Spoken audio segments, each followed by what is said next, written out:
మనందరికీ తెలుసు, ఆంధ్రప్రదేశ్లోనే కాదు దేశ చరిత్రలో ఎప్పుడు ఎక్కడా రానటువంటి ఒక అద్భుతమైనటువంటి వేదిక నిజంగా మొన్న విజయవాడకు జరిగినటువంటి వరదలకు చాలా మంది బయటకు వచ్చి విరాళాలు ఇవ్వటం అనేది జరుగుతుంది. అంటే గతంలో ఎన్నో విపత్తులు వచ్చాయి, ఎన్నో అటు భారతదేశ వ్యాప్తంగా అనేక విపత్తులు రావడం జరిగింది. కానీ ఎప్పుడు కూడా ఎక్కడా కూడా లేనటువంటి విధంగా ఈసారి ఆంధ్రప్రదేశ్లో ఒక కొత్త ఒరవడికి నాంది పలికారని చెప్పొచ్చు. అది కూడా ఆంధ్రప్రదేశ్ డిప్యూటీ సీఎం పవన్ కళ్యాణ్ గారు. ఆయన గురించి మనందరికీ తెలుసు. సినిమాల్లో ఉండగానే వాళ్ళ అన్నయ్య గారు కావచ్చు, మెగాస్టార్ చిరంజీవి గారు కావచ్చు, పవన్ కళ్యాణ్ గారు కావచ్చు, ఏదన్నా ప్రజలకి ఆపద ఉంది, ఏదన్నా విపత్తు వచ్చింది అంటే దేశవ్యాప్తంగా ఆయన చేయే మొదటి నుంచి వస్తుంది. కానీ అది రాజకీయాల్లో మాత్రం చాలా తక్కువ మంది కనిపిస్తారు. ముఖ్యంగా రాజకీయ నాయకులు, ఎమ్మెల్యేలు కానీ, ఎంపీలు కానీ, మినిస్టర్స్ కానీ, లేదంటే ప్రతిపక్ష నాయకులు కానీ, ఎవరైనా కానీ ఎప్పుడు కూడా ఒక రూపాయి తీసి, అంటే రాజకీయాల్లోకి వచ్చిన తర్వాత తీసి ఇచ్చిందైతే ఎప్పుడు కనిపించాల. కానీ పవన్ కళ్యాణ్ గారు డిప్యూటీ సీఎం అయిన తర్వాత, అనేక శాఖలకు మంత్రిగా ఉన్న తర్వాత పవన్ కళ్యాణ్ గారు అంటే ఆంధ్రప్రదేశ్కి 5 కోట్లు, తెలంగాణ గవర్నమెంట్కి 1 కోటి రూపాయలు విరాళాన్ని ఇచ్చి, ఆయన దగ్గర డబ్బులు ఉన్నాయా లేవా ఇవన్నీ ఎప్పుడు ఆయన ఆలోచించరు. ఆయన సినిమాల్లో చేయటానికి కూడా ఇప్పుడు ప్రస్తుతానికి టైం సరిపోవట్లేదు, చేయాల్సిన సినిమాలు కూడా ఆపుకోవాల్సిన పరిస్థితి అయితే కనిపించింది. కానీ అయినా కూడా ఎక్కడా భయపడకుండా ప్రజల కోసం అవసరమైతే నా ఆస్తులు ఉన్న ఏదో అరకొర ఉన్నటువంటి ఆస్తులను కూడా అమ్మి ఆయన ప్రజల కోసం వెచ్చించడాన్ని, ముఖ్యంగా ఆయన పార్టీని నడుపుకోవడానికి అనేక ఇబ్బందులు పడుతూ లేస్తూ ఆ పార్టీని నిర్మాణం అయితే చేసుకుని ఈసారి ఆంధ్రప్రదేశ్లో దేశంలోనే ఒక కీలకంగా మారినటువంటి పవన్ కళ్యాణ్ గారిని మనం చూసాం. కానీ ఇండస్ట్రియలిస్టులు చాలా మంది, మొన్న మీడియా ముఖంగానే చాలా మంది, ఇంతమంది సినిమా సెలబ్రిటీస్, ఆఖరికి పవన్ కళ్యాణ్ గారు కూడా, సినిమా సెలబ్రిటీస్ ఎంత అండి, వాళ్ళ జీవితాలు ఎంత, వాళ్ళకి చూడడానికి బయటికి విశాలంగా చాలా అద్భుతంగా కలర్ఫుల్ గా కనిపిస్తాయి. కానీ అక్కడ వాళ్ళు సంపాదించుకున్నది ఉండదు, దాన్ని దాచుకునేది ఉండదు. కానీ కనిపించడానికి కలర్ఫుల్ గానే కనిపించాలి, అది సినిమా ప్రొఫెషన్ కాబట్టి అలా కనిపిస్తారు అని చెప్పి ఆయనే కానీ చాలా మంది చెప్పడం జరిగింది. కానీ కొన్ని కోట్ల రూపాయలు, లక్షల కోట్ల రూపాయలు బిజినెస్ చేస్తున్నటువంటి ఇండస్ట్రియలిస్టులు ఎవరో కూడా బయటకు వచ్చి విరాళాలను ప్రకటించడం అనేది చాలా తక్కువ స్థాయిలో చూసాం. అది ఈసారి ఆంధ్రప్రదేశ్లో ముందుకు రావాలి. ఇండస్ట్రియలిస్టులు కావచ్చు, ఇంకొకరు కావచ్చు, ఆంధ్రప్రదేశ్ విజయవాడకి కానీ ఇతర ప్రాంతాల్లో జరిగినటువంటి వరదకి ఆ ముప్పుకు గురైనటువంటి వాళ్ళందరికీ కూడా సహాయ కార్యక్రమాలకి మాకు ఉన్నటువంటి పరిస్థితులు, ఇక్కడ ఉన్నటువంటి బడ్జెట్ సరిపోవట్లేదు అని చెప్పి ఆయన ఒక పిలుపునిచ్చారు. ఆ తర్వాత చంద్రబాబు నాయుడు గారు కూడా, లోకేష్ గారు కూడా చాలా అద్భుతమైనటువంటి ఇండస్ట్రియలిస్టులు మీరు రావాలి. ఈ టైంలో నిజంగా చంద్రబాబు గారు లేకపోతే విజయవాడ వరద బాధితులు నిజంగా ఏమైపోయేవాళ్ళు అనేది కూడా చాలా ప్రశ్నార్థకం అయిపోయేది. ఆయన ఉండబట్టే ఈసారి విజయవాడకి ఎంత పెద్ద ముప్పు తప్పిందనేది మనం ఆలోచించుకోవచ్చు. సో ఏదేమైనా కానీ ఎప్పుడూ లేనటువంటి విధంగా మీకు ఒకసారి చూపిస్తాను.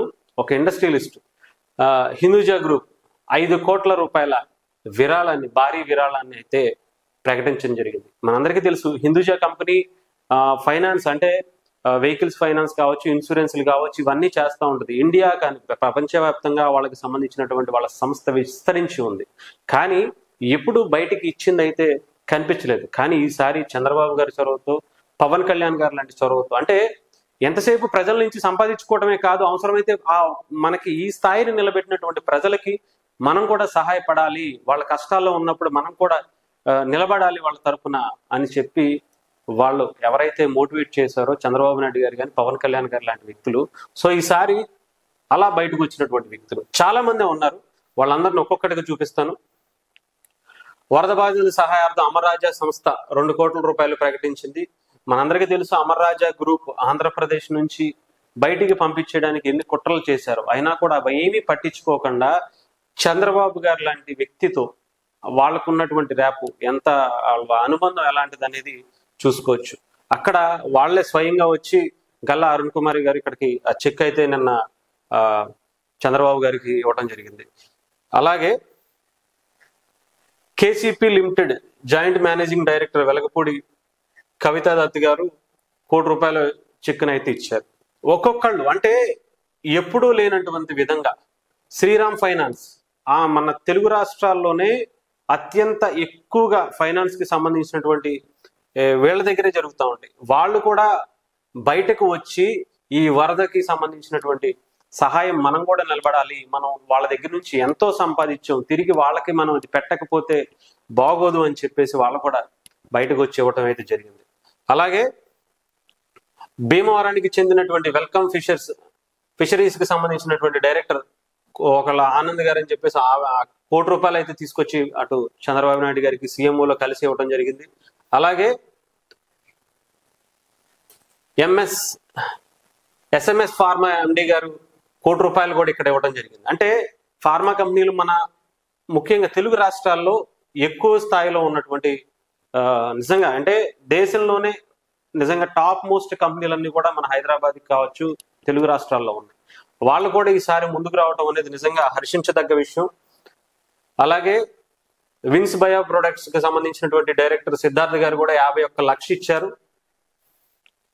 అలాగే agro foods managing director B Srinivas గారు కూడా డబ్బులు అందజేయడం జరిగింది. దాదాపు ఎంత ₹50 లక్షల చెక్ ఇచ్చారు. అలాగే సంగం డైరీ మిల్క్ ప్రొడక్ట్స్ వారు కూడా ధూళిపాళ్ల నరేంద్ర గారికి సంబంధించిన ఆయన కూడా ₹50 లక్షల చెక్ నారా చంద్రబాబు నాయుడు గారికి అందించారు. అలాగే రాజకీయ నాయకులు కూడా బీటెక్ రవి గారు మన అందరికి తెలుసు, జగన్మోహన్ రెడ్డి గారికి ఆపోజిట్ గా టీడీపీలో నిలబడినటువంటి ఒక ప్రత్యర్థిని ఎంత బలంగా ఢీకొడతారో అదే స్థాయిలో రాజకీయ నాయకులు కూడా నిజంగా ఇలా ముందుకు రావటం అనేది గతంలో ఎప్పుడు ఎక్కడా లేదు. ఆయన కూడా బీటెక్ రవి గారు కూడా ₹10 లక్షల చెక్కుని తీసుకొచ్చి చంద్రబాబు నాయుడు గారికి ఇచ్చారు. అలాగే ₹10 లక్షల విరాళాన్ని ఇచ్చారు ఇంకొక వ్యక్తి, అది కూడా మనందరికీ తెలుసు, దివంగత వివేకానంద రెడ్డి గారి కూతురు సునీత గారు. అటు జగన్మోహన్ రెడ్డి గారి గురించి ఆయన సీఎం అయితే ఎంత ఇబ్బందులు వస్తాయి, వాళ్ళ తండ్రిని చంపినప్పుడు ఎన్ని కుట్రలు జరిగాయి అని చెప్పి సోషల్ మీడియాలో కావచ్చు, మీడియాలో ఎన్నో డిబేట్స్ పెట్టి మరి చాలా మందిని మోటివేట్ చేశారు. సొంత కుటుంబాన్ని పట్టించుకున్నటువంటి వ్యక్తి ప్రజలను ఎలా పట్టించుకుంటారు అని చెప్పి చెప్పడంలో ఈసారి గవర్నమెంట్ మారడంలో కూడా చాలా కీలక పాత్ర పోషించినటువంటి సునీతారెడ్డి గారు కూడా ఆమె భర్తతో కలిసి వచ్చి చెక్ ఇవ్వడం జరిగింది, ₹10 లక్షల చెక్. అలాగే సీనియర్ పాత్రికేయుడు అంకంబాబు గారు కూడా ఇక్కడ ₹5 లక్షల చెక్ ఇచ్చారు. అలాగే ఢిల్లీ పబ్లిక్ స్కూల్ కి సంబంధించిన వాళ్ళు కూడా స్కూల్ పిల్లలందరూ కలిసి ఒక అద్భుతమైనటువంటి కార్యక్రమాన్ని చేసి ₹4 లక్షల చెక్ని అందించడం జరిగింది. అలాగే నిజంగా సినిమా ఇండస్ట్రీలో చాలా చాలా చాలా పెద్దవాళ్ళు ఉన్నారు, ఎప్పుడు ఎవరు ఇవ్వనటువంటి వాళ్ళ చేత కూడా ఇప్పించినటువంటి వ్యక్తి నిజంగా ఈమె అనన్య నాగళ్ళ. ₹2.5 లక్షలు. మనందరికీ తెలుసు వకీల్ సాబ్ సినిమాలో ఒక కీలక పాత్రలో పోషించినటువంటి అనన్య నాగళ్ళ. ఆమె నిజంగా సోషల్ మీడియాలో ట్రెండ్ అయ్యారని చెప్పొచ్చు. అంటే ఒక చిన్న క్యారెక్టర్లు చేసుకుంటూ చిన్న చిన్న సినిమాలు చేసుకుంటూ తనకంటూ ఒక చిన్న గుర్తింపు తెచ్చుకుంటూ తెలుగు సినిమాల్లో ఒక తనకంటూ అంటే భారీ సినిమాలు కాదు, భారీ రెమ్యునరేషన్ ఉండదు, అయినా కూడా తనకు ఉన్న దాంట్లో ఇవ్వాలి అని చెప్పి ముందుకొచ్చి చాలా మందిని ఇన్స్పైర్ చేశారు. నిజంగా తెలుగు సినిమా ఇండస్ట్రీలో మహామహుల చేత ఇప్పించడానికి ప్రధాన కారణమైనటువంటి అమ్మాయి అనుకోవచ్చు. ఆ అమ్మాయి కనుక అంటే ఒక ఈ స్థాయిలో చిన్న స్థాయిలోనే ఆమె ఆలోచన అంత అద్భుతంగా ఉంటే సినిమా ఇండస్ట్రీలో కొన్ని కోట్ల రూపాయలు సంపాదించి స్టూడియోల మీద స్టూడియోలకు వచ్చి ఎవరని నేను పేరు చెప్పాల్సిన అవసరం లేదు, చాలా మందికి తెలుసు, కానీ వాళ్ళు కూడా ఎప్పుడు ₹1 బయటికి ఎదిరించిన పరిస్థితి కనిపించాల. కానీ అనన్య నాగళ్ళ గారు ఇచ్చిన తర్వాత నిజంగా చాలా మంది సోషల్ మీడియాలో వాళ్ళని తిట్టకుండా చేశారు. సినిమా ఇండస్ట్రీ నుంచి జనాల నుంచి ఎంతో బీభత్సంగా సంపాదించుకుని నిలబడిన మీరు కనీసం ప్రజలకి కష్టాలు వస్తే ₹1 ఇవ్వటానికి ఎందుకు ఇంత దారుణమైన ఆలోచిస్తున్నారని చెప్పేసి బాగా వేసుకున్నారు ఆ టైంలో. నిజంగా ఈ అమ్మాయికి ఉన్నటువంటి చొరవ, ఈ అమ్మాయి చూపించినటువంటి సమాజం పట్ల ప్రేమ నిజంగా చాలా మందిని కట్టిబడేసిందని చెప్పాలి. అలాగే ఏదైనా కానీ నిజంగా ఈసారి ఆంధ్రప్రదేశ్కి వచ్చినటువంటి విపత్తు అంటే ప్రజలకి ప్రజలే అంటే మానవాళికి సేవ అందించుకోవాలి, సహాయం అందించుకోవాలనే దానికి ఒక నిదర్శనంగా ఈసారి అన్ని వైపుల నుంచి అన్ని వర్గాల నుంచి ఎప్పుడు లేనటువంటి విధంగా చిన్న పెద్ద చితగా ఎవరూ లేదు, ఆఖరికి కూలి పని చేసే వాళ్ళు కూడా వాళ్ళకున్న దాంట్లో రూపాయి అయినా సరే వరద బాధితులకి ఏదో రకంగా అక్కడ కలెక్ట్ చేస్తున్న దాంట్లో రూపాయి అయినా వేసిన పరిస్థితి. ఇప్పుడు గతంలో నాకు తెలిసి గుజరాత్ భూకంపం వచ్చినప్పుడు, భారీ భూకంపం వచ్చినప్పుడు కూడా అలాగే కలెక్ట్ చేశారు అన్ని రాష్ట్రాల నుంచి కూడా. ఆ తర్వాత మళ్ళీ నాకు తెలిసి అంటే ఎక్కడ ఏం జరిగినా సరే, ప్రపంచంలోనే కాదు దేశంలో ఎక్కడ ఏ మూల ఏం జరిగినా కూడా భారతదేశ ప్రజలు ఎంత సేవా దృక్పథంతో ముందుకెళ్తారు.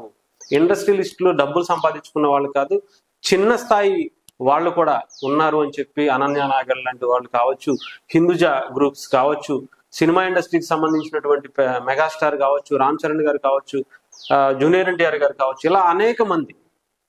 అంతేకాకుండా అసలు రాజకీయ నాయకులను కూడా ఎప్పుడు ఇవ్వనటువంటి రాజకీయ నాయకుల చేత కూడా అసలు లక్షల కోట్ల రూపాయల ఆస్తులు ఉన్నటువంటి వైఎస్ఆర్సీపీ అధ్యక్షుడు పులివెందుల ఎమ్మెల్యే జగన్మోహన్ రెడ్డి గారి చేత కూడా ఆయన చరిత్రలో, వాళ్ళ నాన్నగారిది ఆయన రాజకీయ చరిత్రలో ఎక్కడ ఎప్పుడు రూపాయి ఉన్నటువంటి ఆయన చేత కూడా ₹1 కోటి విరాళాన్ని ప్రకటించారు నిజంగా పవన్ కళ్యాణ్ గారు. ఆయన ప్రకటించారని కానీ ఈయన కూడా ₹1 కోటి ఇచ్చాడు. ఆ డబ్బులు ఎక్కడికి వెళ్ళాయి ఏంటి అనేది అసలు నిజంగా ఇప్పటివరకైతే సీఎం గారికి ఇచ్చినటువంటి, ఈమె అనౌన్స్ చేసింది, అనౌన్స్ చేయగానే వచ్చి ఇవ్వడం కూడా జరిగింది. మరి ఆయన ఇప్పుడు ఎవరికి ఇవ్వలేదు, వాళ్లే సేవా కార్యక్రమాలు ఇవి చేసుకుంటున్నారట. 2-3 వీడియోలు అయితే రీసెంట్ గా నిన్న మొన్న సాక్షి మీడియాలో అయితే కనిపిస్తుంది, ఇంకెక్కడా కనిపించలా. సో మరి అది ఎవరికి ఇస్తున్నారు ఏంటి అనేది వాళ్ళకే తెలుసు. దానికి ఎంత ఖర్చు పెట్టా అంటే ఎగ్ పఫ్ల కోసమే ప్రజల సొమ్ముని కొన్ని కోట్ల రూపాయలు వేసి తిన్నటువంటి వ్యక్తి ప్రజలకు తిరిగి ₹1 కోటి ఇస్తాడని అనుకోవటం కూడా కరెక్ట్ కాదేమో.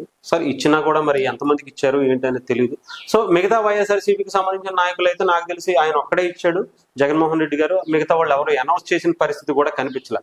అంతేకాకుండా విజయవాడ పరిసర ప్రాంతాల్లో ఉన్నటువంటి వైఎస్ఆర్సీపీ బడా నాయకులు, మాజీ ఎమ్మెల్యేలు, మాజీ మినిస్టర్లు కూడా ఎవరు కనిపించాల. ₹1 విరాళాన్ని ఇచ్చింది కూడా కనిపించాల. ఒక పులిహార ప్యాకెట్ పంచింది కూడా కనిపించినటువంటి పరిస్థితి.